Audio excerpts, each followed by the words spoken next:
Moïse est à la tête de cette grande migration. Lui-même se laisse guider par un mystérieux phénomène aérien.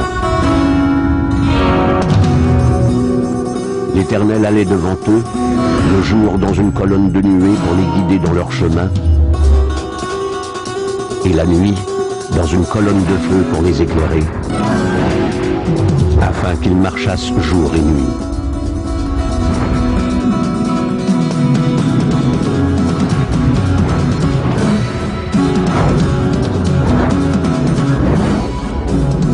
C'est l'élément du récit qui intrigue particulièrement les ufologues modernes. Quel était ce mystérieux protecteur?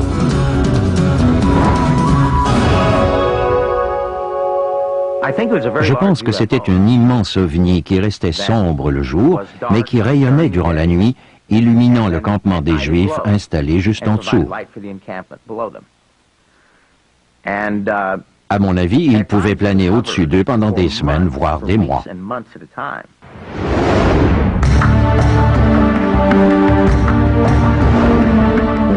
L'Exode était donc guidé par une colonne de nuée le jour et une colonne de feu la nuit.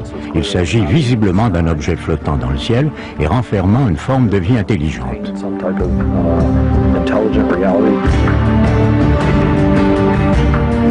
En fait, un être intelligent qui a été en communication avec Moïse durant tout l'Exode. Les ovnis jouent à suivre le guide et l'ovni est visiblement ce guide.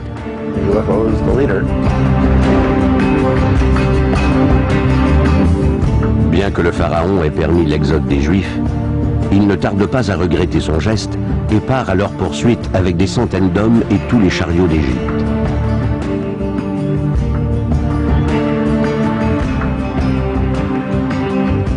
L'issue de cette poursuite est décrite dans l'un des passages les plus captivants de la Bible. La rencontre des armées du Pharaon et des Israélites sur les rives de la mer Rouge. L'objet qui planait au-dessus de la mer Rouge est responsable du partage des eaux. Selon la théorie, le système de propulsion de l'engin extraterrestre aurait littéralement écarté les eaux, laissant le passage libre à Moïse et à ses partisans. L'Éternel dit à Moïse, « Étends ta main sur la mer, et les eaux reviendront sur les Égyptiens, sur leurs chars et sur leurs cavaliers. » Si j'ai raison de croire que le partage des eaux de la mer Rouge est le fait d'une quelconque force antigravitique, les humains de l'époque biblique n'auraient pas pu expliquer ce phénomène, même s'ils l'avaient vu de leurs propres yeux. Mais si les gens de l'époque moderne en avaient été témoins, ils lui auraient sans doute trouvé une explication technique plutôt que surnaturelle.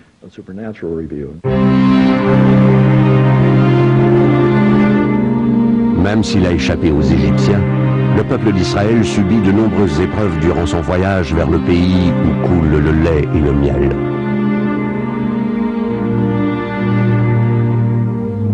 Et tout au long du chemin, la colonne de nuée plane dans le firmament.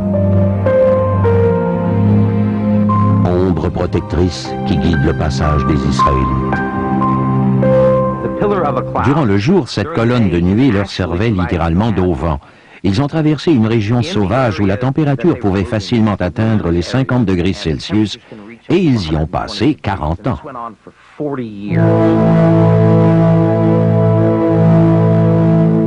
Je crois que cette colonne de nuée laissait tomber la manne qui a nourri le peuple d'Israël durant son exode de 40 ans. Elle a gardé les Juifs en vie dans une région inculte, pendant que les entités extraterrestres entreprenaient un immense projet de conditionnement religieux.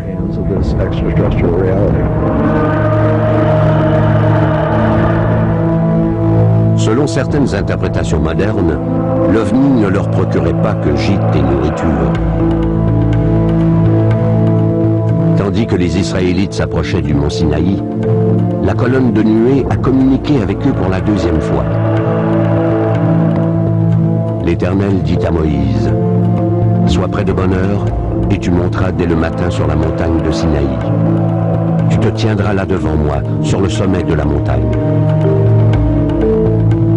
Quand Yahvé atterrit sur la montagne, il a averti les Juifs de ne pas s'en approcher, mais il a permis à Moïse de continuer son chemin. Moïse a gravi la montagne et est apparemment monté à bord du vaisseau qui s'y était posé.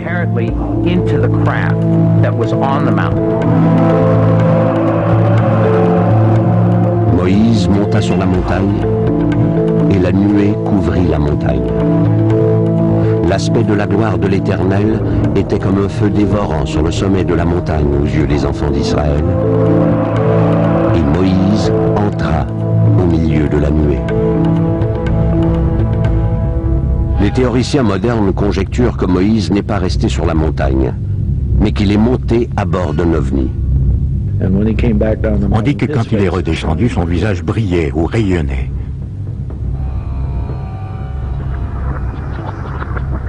Il semble donc y avoir une sorte de transfert d'énergie entre les réalités humaines et extraterrestres. Quand Moïse est descendu du mont Sinaï, il tenait dans ses mains les 10 commandements, les instructions de l'être suprême à son peuple.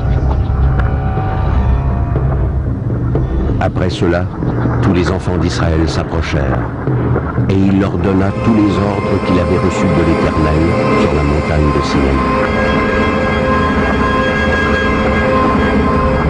Si l'énorme colonne céleste était un ovni, et si ses occupants ont établi les bases morales de la société israélite, quelle a été la réaction du peuple?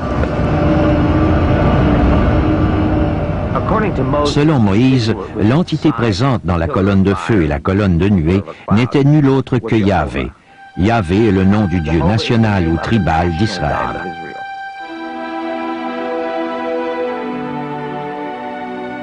Leur Dieu venait du ciel, c'était un Dieu céleste qui devait créer le ciel sur la terre. Je ne pense pas que les Hébreux aient eu du mal à croire à la présence de Dieu dans une colonne de feu ou de nuée ou dans un ovni. Certains pensent que l'influence des ovnis ne se limite pas à la Bible des Juifs et qu'elle est présente dans la foi chrétienne. Des milliers d'années après l'Exode, le Nouveau Testament décrit la transfiguration de Jésus.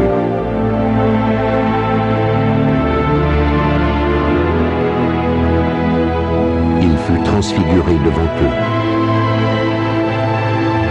Ses vêtements devinrent resplendissants et d'une telle blancheur qu'il n'y ait pas de foulon sur la terre qui puisse blanchir ainsi. Élie et Moïse leur apparurent, s'entretenant avec Jésus. C'était surprenant de voir Moïse et Élie sur la montagne avec Jésus. Moïse était mort depuis des siècles, et même si le décès d'Élie n'avait jamais été constaté, il avait été enlevé dans un chariot de feu et n'avait jamais été revu sur terre.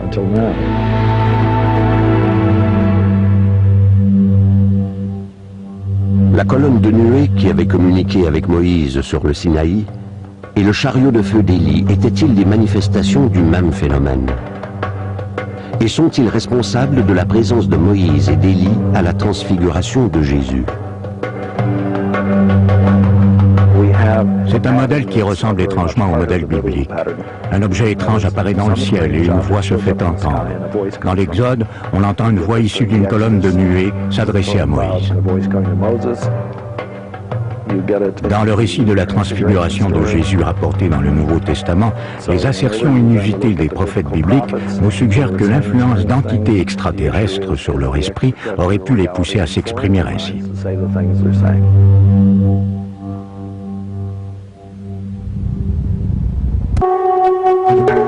Plus de 500 ans avant la naissance du Christ, un groupe d'Israélites en exil vivait en captivité sur les rives du fleuve du Kébar. Parmi eux se trouvait un juste du nom d'Ézéchiel, destiné à prophétiser la chute de Jérusalem.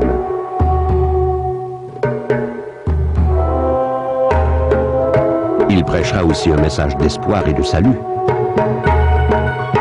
Mais avant tout, Ézéchiel est enchanté par une vision céleste. Je regardais, et voici, il vint du septentrion un vent impétueux, une grosse nuée, et une gerbe de feu qui répandait de tous côtés une lumière éclatante, au centre de laquelle brillait comme de l'airain poli, sortant du milieu du feu. Ézéchiel croit qu'il a rencontré Dieu.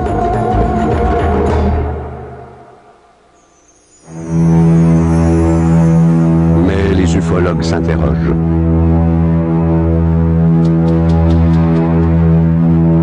Plus que tout autre récit biblique, la description détaillée de la vision d'Ézéchiel a été soigneusement étudiée et analysée par des chercheurs convaincus qu'il s'agissait plutôt d'une manifestation extraterrestre. Il y avait une roue sur la Terre. À leur aspect et à leur structure, ces roues semblaient être en chrysolite. Ézéchiel décrit un objet métallique volant, tournoyant et rayonnant, qui monte et descend sous ses yeux.